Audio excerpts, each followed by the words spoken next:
नारायण नारायण नारायण। देवराज, ये क्या? आप सभी देवगण के मुख श्रीहीन और विषादपूर्ण क्यों हैं? सब कुशल मंगल तो है ना?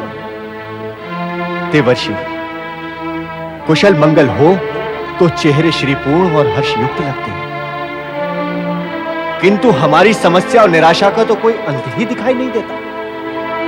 और ब्रह्मदेव कहते हैं कि हम शक्ति के भंडार हैं। भंडार तो ब्रह्मदेव हैं वरदानों के, असुरगण तो वरदानों के एकमात्र अधिकारी हैं। इन वरदानों से उत्पन्न शक्ति का सारा भंडार तो असुरों के पास है। अब हमारी शक्ति कहां तक वार करेगी? नारायण नारायण, इसमें कोई संदेह ही नहीं कि परमपिता ब्रह्मा जी असुरों को वरदान देने में तनिक भी संकोच नहीं करते। परंतु विचारणीय बात यह है कि ऐसी स्थिति में बार-बार आप अपने स्वाभिमान का विचार न करते हुए परमपिता ब्रह्मा जी की शरण में क्यों पहुंच जाते हैं? तो फिर कहां जाएं? बार-बार ब्रह्मदेव की शरण में जाकर सुरक्षा की याचना करने में हमें भी भला नहीं लगता, फिर भी आना पड़ता है। यदि ब्रह्मदेव असुरों को वरदान देना बंद कर दें तो हम केवल उनके दर्शनों के लिए ही आया करें, किंतु इस बार-बार वरदान देने के क्रम ने हमारी ये बार-बार की यात्रा बना रखी है। देवर्षि, मैं आपकी पीड़ा समझ रहा हूं देवराज। मैं परमपिता ब्रह्मा जी का मानस पुत्र हूं, इसलिए उनका पक्ष लेकर आपके पक्ष को मैं दुर्बल नहीं करूंगा। इतने पर भी मुझे ये कहने में संकोच नहीं है कि मुझे आपकी बुद्धि पर दया आ रही है। आपका अभिप्राय है कि हमारी बुद्धि भ्रष्ट हो चुकी है? भ्रष्ट नहीं देवराज, नष्ट हो चुकी है। इतने समय से आप केवल उसी वरदान की चर्चा कर रहे हैं जो परमपिता ब्रह्मा जी ने असुरों को दिया था, और इस समय भी आप परमपिता ब्रह्मा जी से उसी विषय पर चर्चा करके लौट रहे हैं, है ना? संपूर्ण कष्टों का मूल तो ये वरदान ही है देवर्षि। केवल आपके लिए, उन असुरों के लिए नहीं।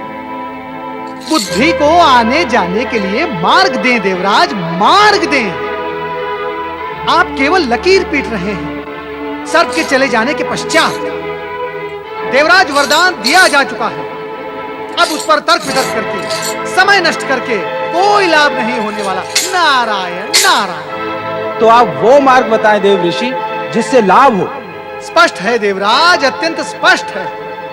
वरदान में यह भी तो कहा गया है कि तारक पुत्रों का वध भगवान भोलेनाथ के हाथों होगा। कहा गया है ना? हाँ, ये तो स्वयं हम सभी ने सुना है। सुना है ना? सुना है ना आपने देवराज? तो अब आप अपना ध्यान भगवान भोलेनाथ पर केंद्रित करें। इसमें परमपिता ब्रह्मा जी कुछ नहीं कर सकते। वे वरदान दे चुके हैं, अब वो वापस नहीं ले सकते।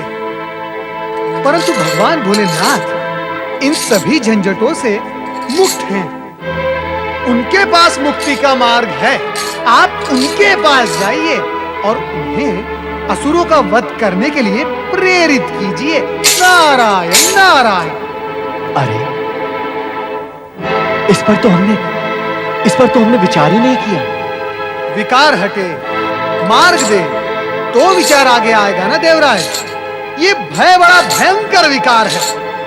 विचार के देव शिशु को अटका देता है। सत्य कहते हैं देवर्षि, सत्य कहते हैं। नारायण नारायण। आप मुझे स्मरण करके ये बताएं, क्या मैंने कभी असत्य कहा है? सर्वथा नहीं। तो देवर्षि, अब हम कैलाश की ओर प्रस्थान करते हैं। अवश्य।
परमेश्वराय नमो नमः। आपके नाम स्तवन की यह ध्वनि कहां से आ रही है देवेश्वर? ये हमारे असुर भक्त हैं जो आराधना में रत हैं। आराधना के स्वर तीनों लोकों में गूंज रहे हैं। इन स्वरों में मानव और देवताओं के स्वरों से अधिक शक्ति और भक्ति ध्वनित हो रही है। महारुद्र महारुद्र महारुद्र महारुद्र महारुद्र। असुराज, ये मदिरा ले। चल। महारुद्र महारुद्र महारुद्र महारुद्र।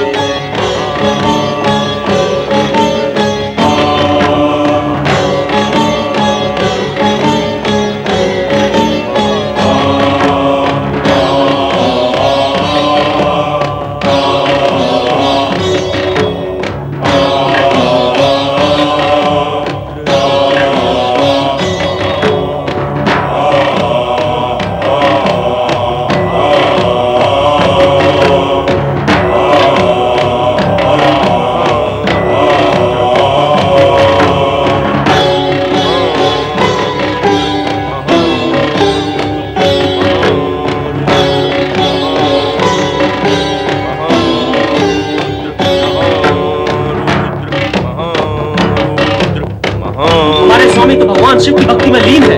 अब हम क्या करें? हमें भी कुछ न कुछ करना चाहिए। चलो। महारुद्र महारुद्र महारुद्र महारुद्र महारुद्र महारुद्र महारुद्र। असुर राज,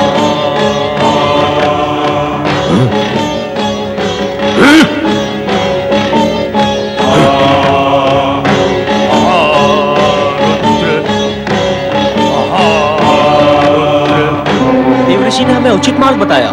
हाँ, वे सदा उचित मंत्रणा ही देते हैं।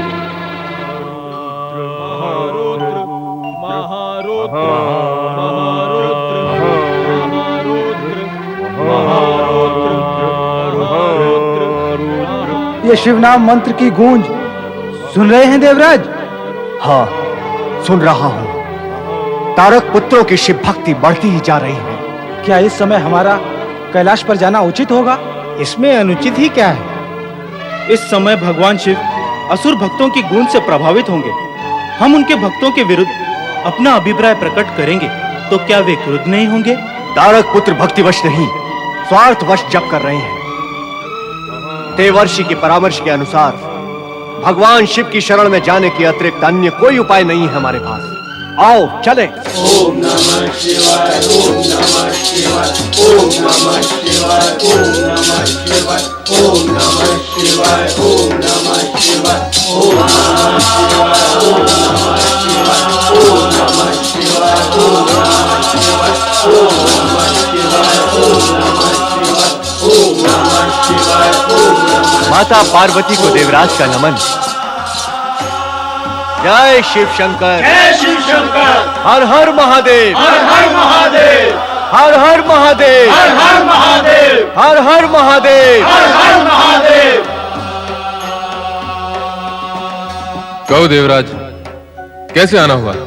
भगवान, ब्रह्मदेव से वरदान प्राप्ति के पश्चात तारकाक्ष, कमलाक्ष और विद्युन्माली तीनों तारक पुत्र और अधिक शक्तिशाली होने का प्रयत्न कर रहे हैं।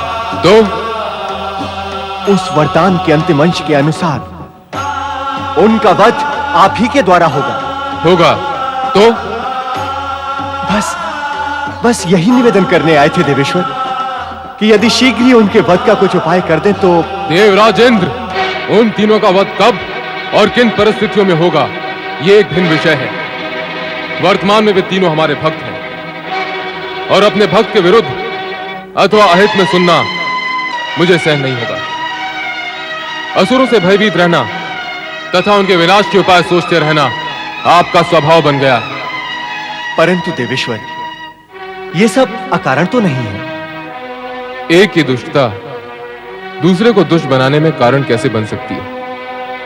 एक का पाप किसी अन्य को पापी कैसे बना सकता है? संपूर्ण जगत परिवर्तन और विकासशील है। सदिच्छा और सद्भावना से किसी सद्गुणी को देखकर सद्गुणी बन जाना मन, बुद्धि और आत्मा ही नहीं, पंच तत्वों को भी स्वीकार है। किंतु किसी अवगुणी को देखकर अवगुणी बन जाना तो पैरों तले की मिट्टी को भी स्वीकार नहीं। फिर तुम्हें कैसे स्वीकार है देवराज? सत्य यह भी है भगवान कि असुर शक्ति पाकर उस शक्ति का दुरुपयोग करते हैं। सत्य तो यह भी है कि सुर हो अथवा असुर, जिस किसी ने भी शक्ति का दुरुपयोग किया है विधि ने उसका विनाश कर डाला है। देवराज, क्या आप एक ऐसा उदाहरण दे सकते हैं जब किसी ने शक्ति का दुरुपयोग किया हो और उसका कोई नाम लेने वाला शेष रह गया हो, अथवा जब किसी ने शक्ति का सदुपयोग किया हो और तीनों लोगों में उसके नाम की जय जयकार का डंका न बजा? नहीं नहीं भगवान, ऐसा तो कोई उदाहरण नहीं है भी नहीं और भविष्य में कभी होगा भी नहीं।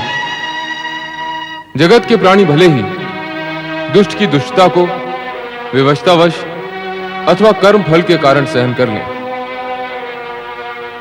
पर प्रकृति कभी दुष्ट की दुष्टता को सहन नहीं करती। समय पूरा होने पर उसके अस्तित्व पर पूर्ण विराम लगा देती है।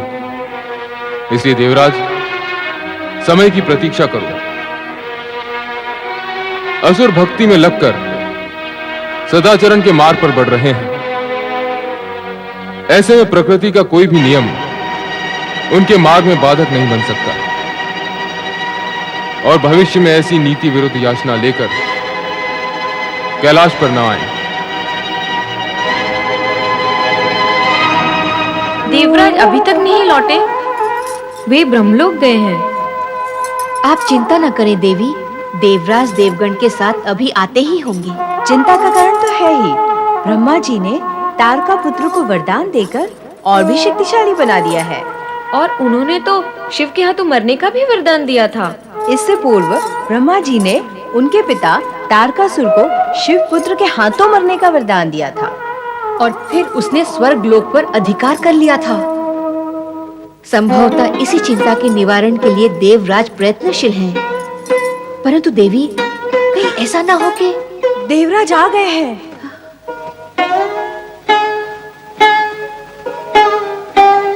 क्या हुआ स्वामी? कुछ नहीं हुआ है देवी, और ना ही कुछ होगा। तुम सब चली जाओ यहां से, सब की सब चली जाओ। अब इस स्वर्ग लोक में नृत्य और संगीत के स्वर नहीं गूंजेंगे, नहीं गूंजेंगे, नहीं गूंजेंगे। जाओ। क्यों देवी? मैं तो योग निद्रा में चला जाता हूं, पर तुम कहां चली जाती हो?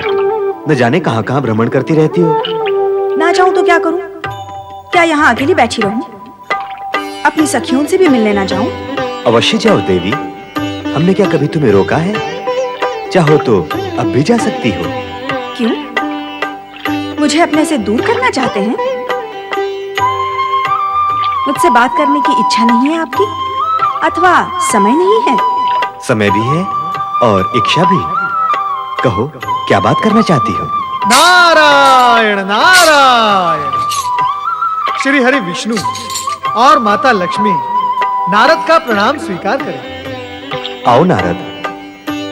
मैं अनुचित समय पर तो नहीं आया?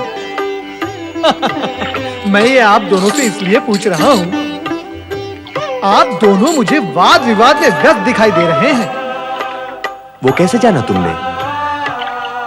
माता लक्ष्मी के मुखमंडल के भाव देखकर जाना मैंने। तो यह भी जान लो कि पति पत्नी के मुखमंडल के भाव स्वयं पति पत्नी को ही जानने चाहिए, अन्य किसी को नहीं। मैं अन्य नहीं, आपका भक्त हूं प्रभु। पति पत्नी की इकाई के सामने अन्य हूं? अब कहो, क्या समाचार लाए हो? माता, समाचार शुभ नहीं है। अशुभ क्या है? वही सुनाओ। परमपिता ब्रह्मा जी से वरदान प्राप्त कर तीनों तारक पुत्र शक्ति संचित करने में जुटे हैं। और अब शिवजी की प्रार्थना कर उन्हें प्रसन्न करने के लिए प्रयत्नशील हैं। इससे देवराज इंद्र और अन्य गण भयभीत और विचलित हैं। आपको असुरों की बढ़ती हुई शक्ति को तुरंत रोकना चाहिए। आप तो देवताओं के सर्वप्रिय और शुभचिंतक हैं। नहीं देवी, अब उनके विरुद्ध कुछ नहीं किया जा सकता। क्यों? वे शिव आराधना करके पुण्य अर्जित कर रहे हैं और धर्म के मार्ग पर चल रहे हैं। पुण्यात्मा और धर्मात्मा के विरुद्ध चेष्टा करने का विचार तो स्वयं त्रिदेव भी नहीं कर सकते। नारायण नारायण।